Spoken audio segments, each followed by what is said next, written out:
Muito boa tarde a todos vocês. Começando mais um papo com o economista Paulo Nogueira Batista Júnior, num dia tenso, novamente, muito tenso nos mercados. A OMS decretou hoje, oficialmente, o coronavírus como uma pandemia, o que muda aí a preocupação e a ação dos governos. Tem um dado da Austrália também muito interessante, que eles vão investir 1,56 bilhões, não me lembro agora se de dólares, daqui a pouco eu vou conferir essa informação. Mas, enfim, existe uma preocupação muito grande no mundo. Paulo Nogueira Batista, tudo bem? Tudo bem, Conde. Saudações. Mais uma vez, um prazer conversar com você. O pessoal está chegando aqui para a transmissão. Paulo, como é que você está vendo esse dia de hoje? Aí, na verdade, a gente conversa semanalmente, fala dos dias da semana, mas os últimos 3 dias estão num estado bastante acelerado de tensões econômicas, né? Fala um pouquinho para a gente sobre isso. A semana passada já foi uma semana crítica, vamos dizer assim, de pré-pânico, né? E a partir de segunda-feira desta semana instalou-se o pânico nos mercados, né? E agora começa essa gangorra violenta. Segunda-feira foi uma segunda-feira sangrenta, como você disse, né? Depois veio uma melhora parcial na terça, agora de novo uma quarta-feira sangrenta, com situação excepcional. Se eu tivesse escolher um indicador brasileiro para mostrar a gravidade do quadro nos mercados, é o fato de você ter tido 2 circuit breakers na Bolsa brasileira em 3 dias, um na segunda e agora de novo hoje, né? Então, você está numa situação de alta instabilidade. Mesmo na terça-feira, os indicadores de volatilidade eram muito acentuados, né? Os indicadores de volatilidade dos preços de mercado. Então, você já entrou numa espécie de momento Minsky, eu diria, sabe? O que é o momento Minsky, Paulo? Explica para a gente. Minsky é um economista keynesiano, pós-keynesiano, especializado em mercados financeiros, que no final do século XX, na segunda metade do século XX, fez muitos trabalhos sobre dinâmica financeira, especialmente em épocas de crise, e ele enfatizou esse momento em que os mercados, depois de uma longa fase de bonança, de euforia, sofrem uma série de choques, um ou mais choques, e revertem o movimento, mudam o sinal e passam a gerar ondas de preocupação, pessimismo e até pânico, né? E o coronavírus, o novo coronavírus, funcionou como uma espécie de gatilho, né, para esse efeito Minsky, né? Como os mercados já vinham muito vulneráveis, né, acumulando vulnerabilidades, como sempre, ponto que, aliás, o Minsky sempre enfatizou nas suas obras, durante a fase de bonança você tem os germes da crise, né? E exatamente isso é que parece que aconteceu agora, né? Com o coronavírus. A gente vai lembrar, eu queria lembrar um pouco também da queda do Lehman Brothers em 2008, daquela crise. Aquela crise até que ponto ela foi superada, Paulo? Você acha que ainda existe alguma situação daquela, nessa nova crise que a gente vê? E você percebe se essa tensão atual se parece com aquela naquele momento? Uma pergunta que as pessoas se fazem, né? A bolha estourou? Existe uma bolha? Existiu uma bolha? Isso, havia uma bolha, ela estourou, está estourando agora, né? Essa crise parece, a crise atual de hoje, parece a mais forte desde a crise de 2008 com Lehman Brothers, né? E tudo indica que é o momento mais grave de turbulência econômico-financeira desde 2008. Em 2008 eu estava em Washington e eu percebi que pouquíssima gente estava entendendo o que estava acontecendo. Mesmo dentro do Fundo Monetário, onde há muitos economistas especializados em macro, finanças, sistemas financeiros, a crise causou grande perplexidade. Essa crise, todas as crises se parecem, né? Mas essa crise é diferente daquela. Por exemplo, o seguinte, aquela teve o seu cerne no sistema financeiro, particularmente no sistema financeiro americano, no segmento imobiliário, no subprime market, né? Enquanto que esta crise começa com um choque na área de saúde pública, né? Um choque que aí interage com as vulnerabilidades do sistema financeiro. A crise será mais grave ou menos grave, dependendo do grau de contágio dela para dentro das finanças, melhor dizendo, para dentro dos sistemas financeiros americano, europeu, japonês, entende? Se ela se propaga, se consolida como uma crise das instituições financeiras, dos mercados, aí ela tende a se tornar uma crise mais prolongada e mais grave.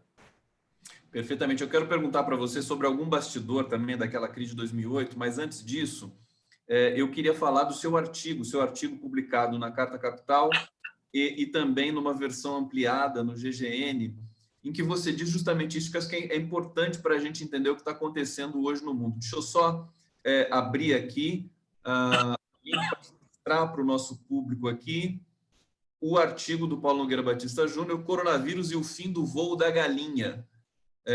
E aqui tem essa bonita galinha, parece a capa daquele disco do João Bosco e do Aldir Blanc, Galos de Briga. E aqui você diz, sobretudo, acho que é um artigo bastante... Tem esse aspecto do seu texto saboroso, literário, mas tem a questão que você traz técnica de que o mundo já estava, antes do coronavírus, com certos problemas. Por exemplo, a crise entre Estados Unidos e China.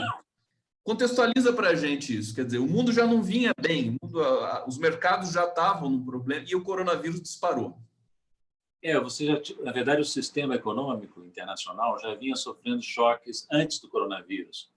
Esse que você mencionou, né? As guerras comerciais entre China e Estados Unidos, entre Estados Unidos e China, patrocinadas pelo Trump, iniciadas pelo Trump, por exemplo, né? Que era uma guerra comercial, é uma guerra comercial entre as duas principais economias do mundo, não é pouca coisa. E você tinha problemas político-militares no Oriente Médio, notadamente Irã, Síria, né? Que ameaçavam transbordar para guerras envolvendo os Estados Unidos. Só lembrar, a gente quase teve uma guerra, que o assassinato de Soleimani foi uma coisa violenta. Não tem muito tempo, janeiro, né? Então, 2020 já começou daquele jeito.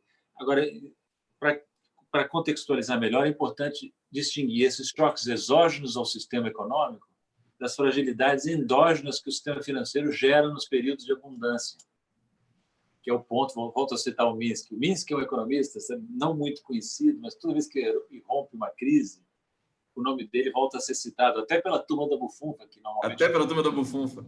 Até os economistas bufunfeiros, que normalmente são um pouquinho ignorantes, começam a lembrar Minsky, né?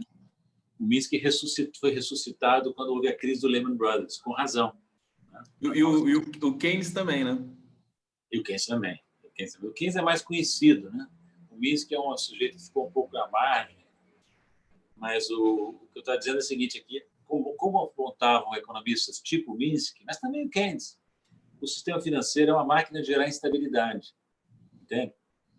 Então, ele já produz na fase de ascensão. O que acontece na fase de ascensão? As pessoas vão ficando mais confiantes, vão tomando apostas mais arriscadas, vão fazendo compras duvidosas, vão se endividando para apostar, para especular, entende? Aí você vai gerando. Enquanto os preços dos ativos estão subindo, todo mundo está comprando e os preços estão subindo, então tudo parece bem. É como você falou um pouco antes aqui na nossa conversa de bastidor, é um jogo, né? O mercado realmente um grande cassino. É um enorme cassino. Tudo bem, como dizia o Keynes, tudo bem que exista um cassino financeiro, contanto que esse cassino não domine a economia. Essa é a frase do Keynes, a paráfrase do que o Keynes dizia. E muito certo. O que aconteceu nas décadas recentes é que houve uma hipertrofia dos mercados financeiros, das finanças em relação à produção e ao mundo real. Então, você, nesse contexto, torna o capitalismo muito mais propenso a crises profundas. Não é por acaso que em 2008, 2009, tivemos a maior crise desde a Grande Depressão. Porque depois da Grande Depressão, o keynesianismo se instalou, construíram várias muralhas estabilizadoras e o sistema nunca mais gerou uma crise daquela dimensão. Mas com o Reagan e a Thatcher, a volta do liberalismo, várias fragilidades foram acumulando e as crises foram começando a ocorrer com mais frequência e rompendo na maior delas, desaguando na maior delas, que foi a crise de 2008, 2009. Agora temos uma outra. Volto a dizer, a questão é saber se os governos têm poder de fogo, os estados principais têm poder de fogo para conter essa onda depressiva. Essa acho que é a grande questão que está martelando na cabeça de todo mundo no momento, que é saber como, sobretudo no Brasil, né, um governo tão inerte, tão, enfim, incompetente por várias razões que nós já conhecemos, como um governo desse vai reagir a uma crise dessa complexidade, porque é preciso agir rapidamente, né? E a gente percebe o Paulo Guedes bastante hesitante. Ora diz que está tudo bem, agora soltou um ofício para o Congresso dizendo que a crise pode se agravar mais rapidamente. Antes de passar essa questão para você, Paulo, eu só quero saudar aqui o público: Vera Teixeira, Sueli Gonçalves, Adriana Cópio, Elizabeth Silva, público muito bom aqui. O pessoal está ávido por informações sobre economia. Lila Dias, boa tarde. Saco Penapa está dizendo aqui: 2008 não foi superada, foi abafada. Cianza Pinta também está dizendo: aquela crise foi mal resolvida, é o que me parece. Norma Azevedo, opa, deixa eu pegar outros comentários aqui mais extensos. Lu Arroio, boa tarde a todos de São José do Rio Preto. Segue o excelente professor Paulo Nogueira Batista Júnior. Ana Calabria, para finalizar aqui a rodada: pandemia triste, o Brasil não possui UTI para demanda sem epidemia. Imagina os médicos terem que optar entre idosos, jovens, crianças que vão morrer e quem vai sobreviver com o uso do respirador. É uma situação delicada que exige liderança. Como é que está o Brasil nessa situação, Paulo?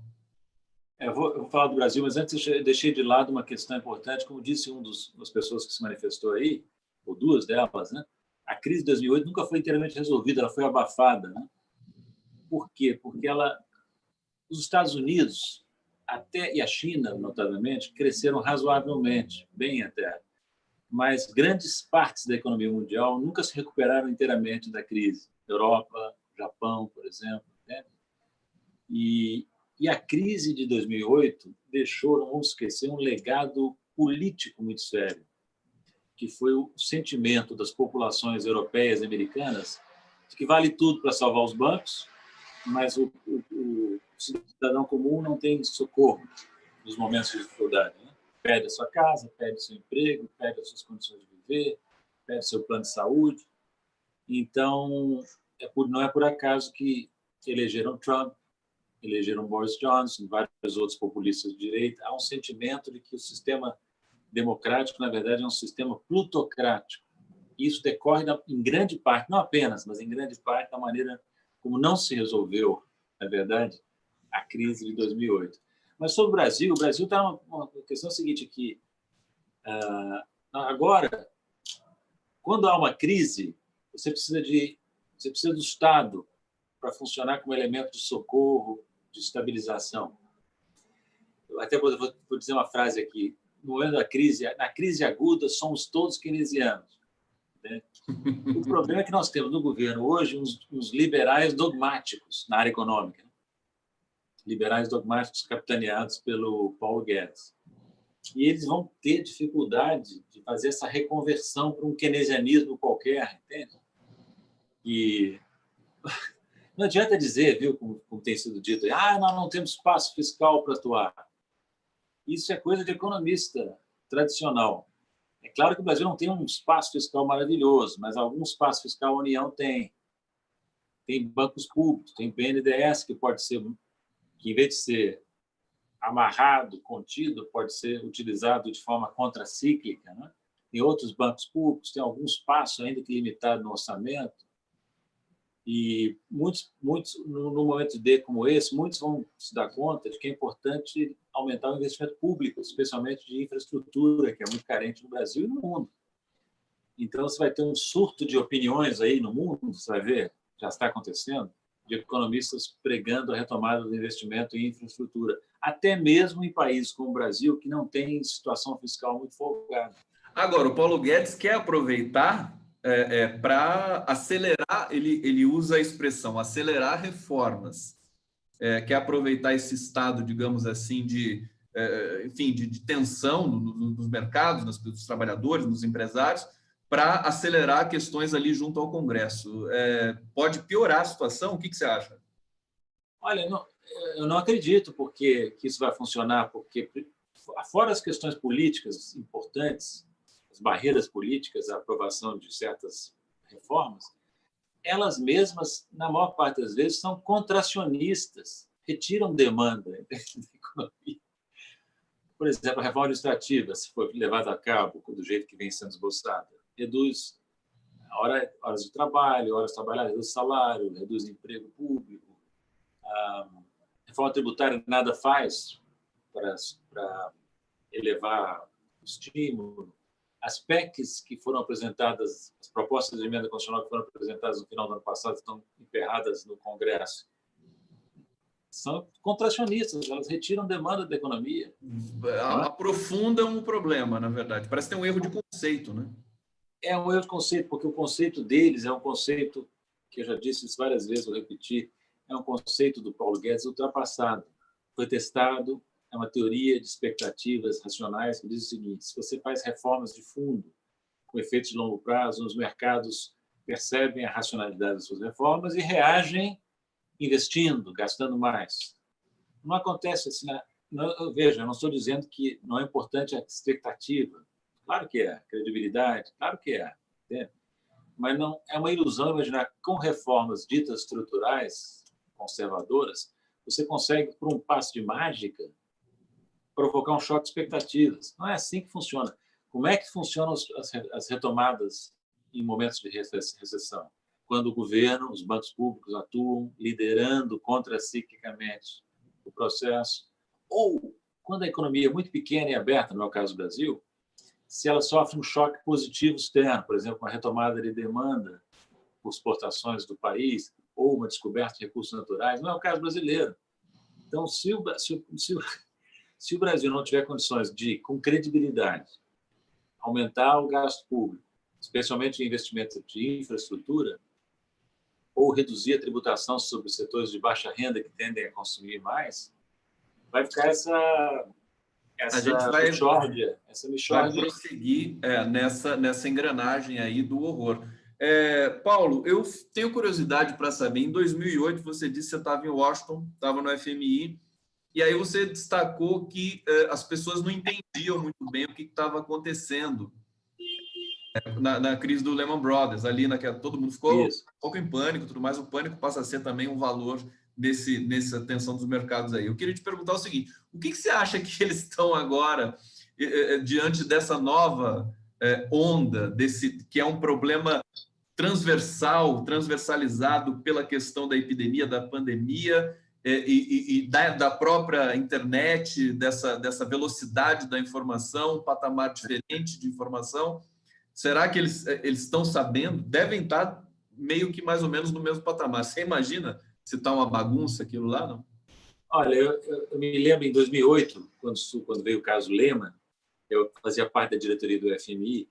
Eu não vou te dizer que eu estava entendendo o que estava acontecendo, que era uma coisa nova, pouquíssimos estavam entendendo, mesmo dentro do Fundo Monetário, como eu disse antes. Mas uma coisa eu era brasileiro e tinha experiência de crises bancárias importantes, não tão antigas, nos anos 90, por exemplo. Então, eu fiquei estarrecido e fui voz minoritária na diretoria quando houve aquele fato fatídico, né? Que foi a decisão do governo americano, ainda era o finalzinho do governo Bush, George W. Bush. O Paulson decidiu não intervir para socorrer o Lehman, com o argumento de que era importante. Eu conto isso tudo no meu livro, aliás, viu? No Brasil não cabe de ninguém. Eu conto como é que foi a discussão interna dentro do FMI e com os americanos, né?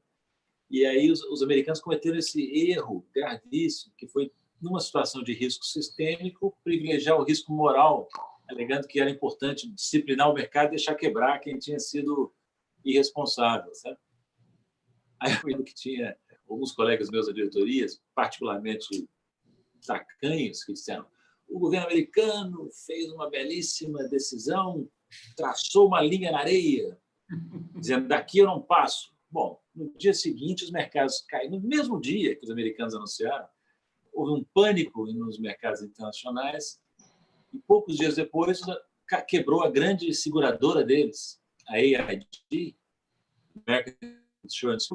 E aí o governo americano interveio, socializando prejuízo, fazendo o contrário do que tinha feito com o Lehman, voltando atrás. Né?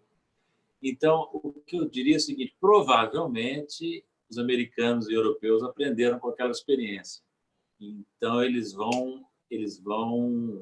Não acredito que, caso haja uma quebra de uma instituição financeira importante que coloque em risco o sistema, que eles adotem essa conversa do risco moral que desencaminhou as autoridades americanas em 2008. Entende? Aí vai ser o princípio que vai prevalecer o do Bagehot, o famoso teórico das crises financeiras do século XIX, né? Em inglês, que dizia: in times of crisis, lend freely. falando dos bancos centrais, em tempos de crise, empreste livremente, como emprestador de última instância, para evitar a propagação do pânico, né?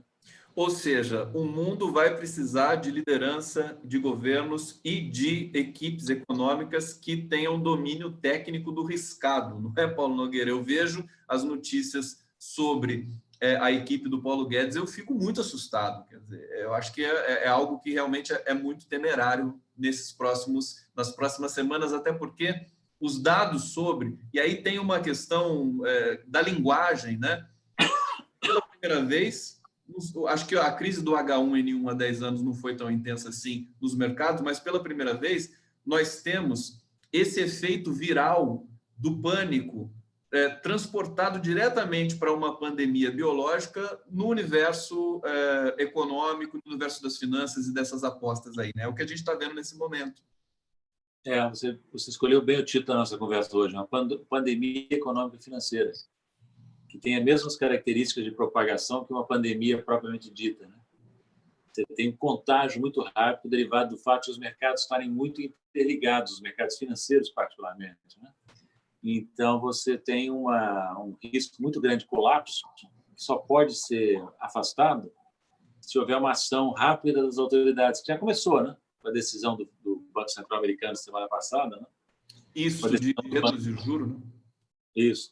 Mesmo antes da reunião regular do Open Market Committee, o Banco Central da Inglaterra hoje, né? Ontem a Comissão Europeia, depois de uma reunião telefônica dos líderes da União Europeia, anunciou que está disposta a relaxar as regras fiscais, né? Que possam impedir uma reação fiscal estabilizadora. O Banco Central Europeu se reúne hoje ou amanhã e deve anunciar algumas medidas. O problema é que o Banco Central Europeu, assim como o japonês, tem pouquíssima margem de manobra, porque já estão no território negativo em termos de juros nominais, mesmo antes da crise. Não tem o que fazer, né? Não tem não tem muito espaço, quase nenhum. Diferente do caso americano, onde o Federal Reserve tem algum espaço, né? E aqui no Brasil tem também algum espaço no Banco Central, né? Paulo, nesse contexto, como é que você vê a queima das reservas, né? Parece que até agora já foram 42 bilhões daquele colchão deixado pelos governos Lula e Dilma. E o dólar não recua, quer dizer, está no seu ápice, está hoje em 4,70, hoje também um dia sangrento, quarta-feira sangrenta. Você acha que, enfim, o governo está fazendo o que pode, não tem outra saída realmente, tem de vender o dólar para tentar equilibrar o preço? Estou muito preocupado, porque eu pensei que eu tinha deixado para trás um problema que me preocupou a vida inteira no Brasil, com a economia brasileira, que é a vulnerabilidade externa. E este governo está atuando de uma maneira que está recriando as condições para a vulnerabilidade externa surgir. Não só está gastando as reservas acumuladas no período Lula-Dilma, mas também deixou que o déficit em conta corrente subisse muito. Ano passado, nós tivemos um déficit em conta corrente no balanço de pagamentos, nas contas externas correntes, de 3% do PIB, com a economia crescendo 0,9%, muito pouco. Então, o déficit está muito alto para uma economia que está basicamente estagnada. E você tem toda uma estrutura de vencimentos, de saídas de capital, né? E você começou tardiamente, mas corretamente, a baixar juros no Brasil. Então, se estimula a saída do capital que estava aqui para fazer carry trade, para fazer ganhar dinheiro fácil com a diferença de juros do Brasil com o resto do mundo. Então, a situação começa a ficar muito perigosa do ponto de vista da vulnerabilidade externa. É claro que reserva internacional é para ser usada em momentos de excesso de especulação, não há dúvida. Mas tem limite, você não pode fazer isso assim.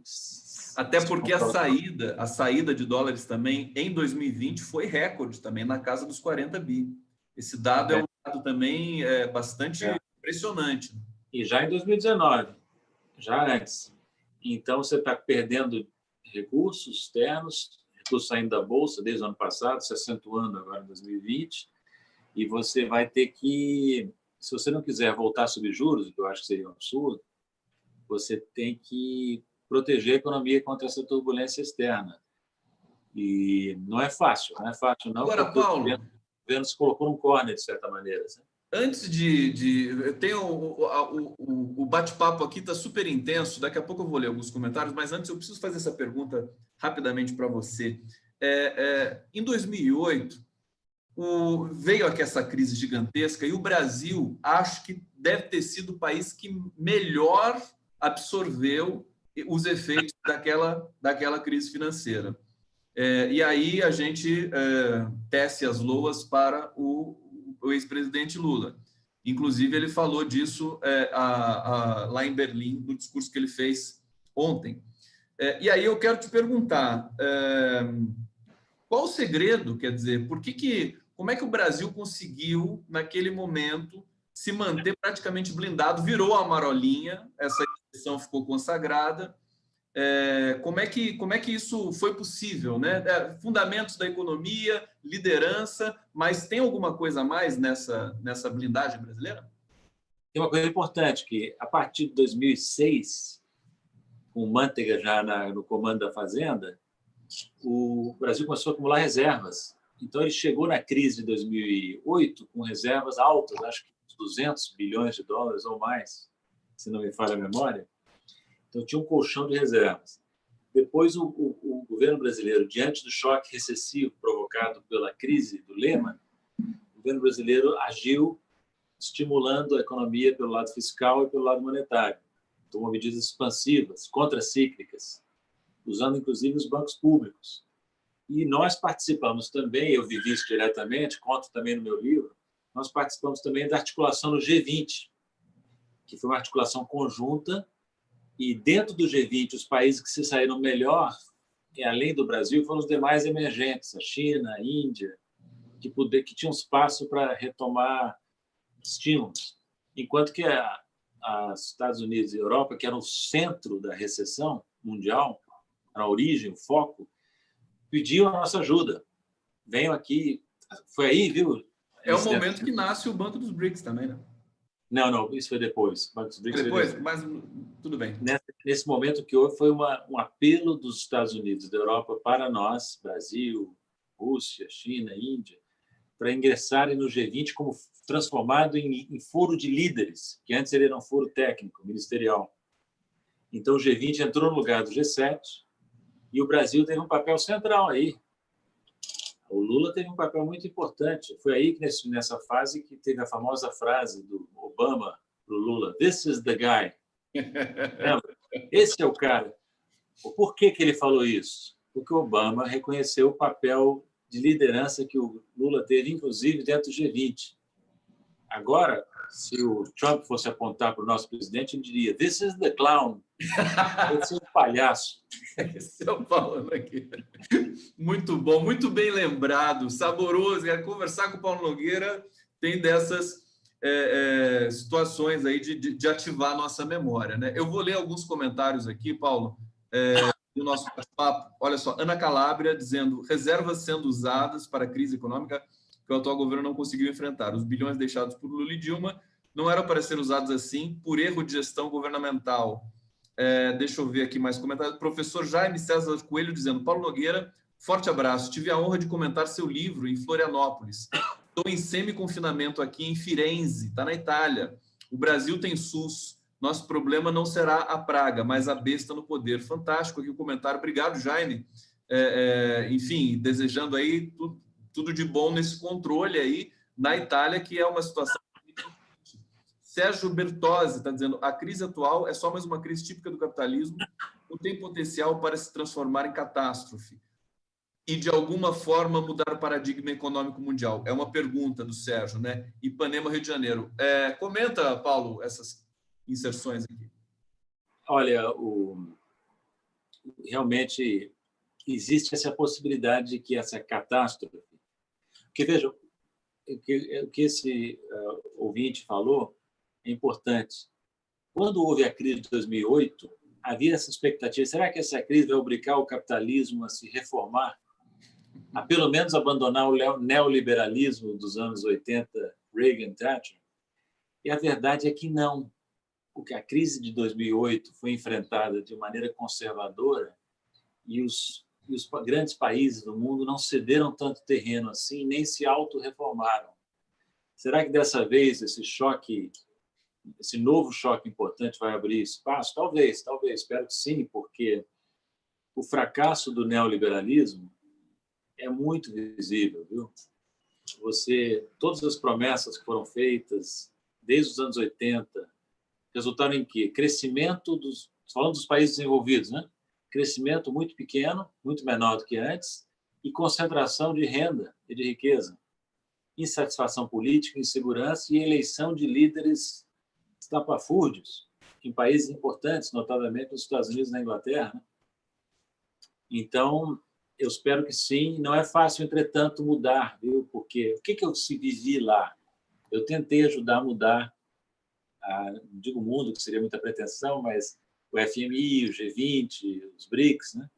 A gente encontra uma resistência enorme, uma força de inércia enorme nas instituições, nos grandes países. Porque, Gustavo, sendo Falta realista... ousadia também, né? Mas por quê? Aí tem uma coisa que a gente não pode esquecer: esses países são, de um modo geral, muito bem-sucedidos.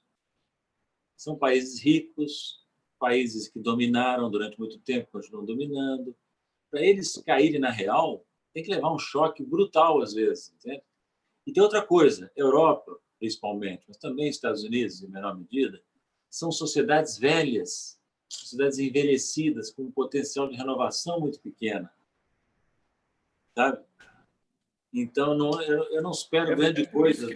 Essa força, enfim, de inovação política, a América Latina é um celeiro importante, realmente, e, infelizmente, está na mão. A gente teve aí esse retrocesso, mas, de qualquer maneira, a gente tem... as coisas estão acontecendo, acho que a história está em curso aqui, ela não cessou, não pode acontecer. E aí eu queria retomar, Paulo, primeiro dizer o seguinte: acho que eu vou mandar o seu livro para o Paulo Guedes, para ver se ajuda um pouco nesse momento, para ele lembrar de algumas questões importantes. Mas pelo menos ele pode ler o título e se inspirar. Pode se inspirar um pouco também, né? Eu queria lembrar do Dia Internacional da Mulher. Eu vi uma publicação sua tão simpática, tão carinhosa, com a Maria da Conceição Tavares. Um internauta aqui mencionou e lembrou, e eu queria que você falasse um pouquinho dessa grande economista. Enfim, você deve ter uma ligação com ela, além do que nós aqui, meros mortais, pela pura admiração. Como é que é a Maria da Conceição Tavares? Conceição é genial, né? E ela é temperamental. Eu vou te contar, não sei se eu já te contei isso, vou contar rapidamente, correndo o risco de me repetir um pouco. A única vez em que eu conversei mais longamente com o Paulo Guedes foi no início dos anos 80, nós éramos dois jovens economistas, ele recém-chegado de Chicago, eu recém-chegado da Inglaterra, e nós voltávamos de uma reunião de economia no mesmo voo, sentamos lado a lado, e ele estava muito machucado, porque na véspera eu tinha enfrentado um debate com a Conceição. A Conceição massacrou, mas aquele jeito exagerado dela deixou o Paulo Guedes em frangalhos. E o Paulo Guedes vinha no avião comigo, lambendo as feridas, dizendo: "Ô, Paulo, eu quero dizer, esse pessoal quer dizer Conceição e companhia, eles pensam que o Celso Furtado é importante. Eu também pensava antes de ir para Chicago. Eu fui a Chicago, cheguei lá e vi que o Celso Furtado não é importante." Olha só. Eu guardei essa frase, que o Paulo Guedes, durante muito tempo, foi obscuro, ninguém sabia quem era fora dos círculos econômicos. Mas eu guardei essa frase como emblemática do tipo de colonização mental que o estudante brasileiro pode sofrer do exterior. Entende? O sujeito vai para o exterior achando que o Celso Furtado é importante, porque é, mas passa 4 anos em Chicago e volta achando que não é importante, porque os professores americanos dele não sabem direito quem é. Vê se pode. Então, mas a Conceição é uma pessoa assim, brilhante, sabe? Eu diria o seguinte: ela era... Você foi aluno dela, Paulo? Não, eu fui aluno ouvinte, porque eu era da PUC, e eu tinha um amigo que era aluno dela na Federal, na UFRJ, e eu me meti lá nas aulas dela, assisti as aulas todas, li os livros que ela recomendava, dei até um seminário. Aí, quando eu apresentei o seminário na aula dela, ela disse: você não está aqui na lista? Eu disse: eu não sou daqui, eu sou da PUC. Ela ficou satisfeitíssima, porque ela tinha uma concorrência enorme com a PUC, né? A PUC do Rio. Ela ficou satisfeitíssima que os economistas, os estudantes de economia da PUC atravessassem a cidade para assistir o curso dela. E eu aprendi muitíssimo com ela, viu? porque o que ela fazia? Ela botava a gente, jovens economistas, em contato com os grandes economistas. Então, nós líamos Kalecki, Schumpeter, Caldor, John Robinson, Pazinetti, Gershon, entendeu? Não ficava lendo livro-texto. Livro-texto é o túmulo do pensamento. Entende? E ela era muito boa. Como é que era a relação dela com os economistas brasileiros? Não era boa, porque a Conceição é muito senhora de si, muito dona da verdade, então é difícil dialogar com ela. Mas ela é um monólogo brilhante, né? Quando você vai falar com a Conceição, você tem que dizer o seguinte: não vai falar, ela que vai falar, você vai escutar respeitosamente e vai aprender alguma coisa, se tiver ouvidos. Paulo Nogueira Batista, sempre um prazer imenso conversar com você. Só para terminar, o Dia Internacional da Mulher, dia 8 de março, Dia Internacional de Luta da Mulher, a gente viu pelo mundo muitas manifestações, existe uma efervescência política. No Brasil, todas as manifestações tiveram conotação política. Nesse caldeirão econômico, nessa tensão, mais aí essa energia, essa questão política no Brasil, dessa tensão Congresso, a possibilidade de haver uma manifestação, inclusive hoje foi chancelada mais uma vez pelo Bolsonaro em rede social, a manifestação anti-Congresso e anti-STF. Como é que você vê aí? Faz aí um pequeno prognóstico aí para encerrar o nosso papo de hoje. Conde, eu acho que a energia de renovação, de oposição à barbárie está crescendo no Brasil, mas precisa crescer mais, né? E as pessoas precisam sair do seu conforto, sair dos seus cantos, sair da sua internet, dos seus livros e irem realmente batalhar na rua, falar com as pessoas, participar das manifestações. Dia 15 eu vou seguir o lema que está sendo espalhado aí na internet: sair de preto, não é? Sair de preto. Não vamos dar até com o Bolsonaro, porque eles vão estar em maior número na rua, mas vamos sair de preto. Foi assim que o Collor caiu, né? Assim que o Collor caiu, lembra? Lembra muito bem.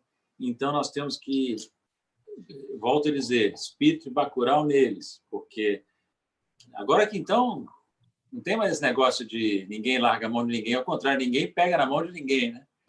Então, um cara me disse assim, me escreveu no Twitter: escuta, que negócio é esse de ninguém larga a mão de ninguém? Como é que vai dar porrada em fascista se ninguém larga a mão de ninguém?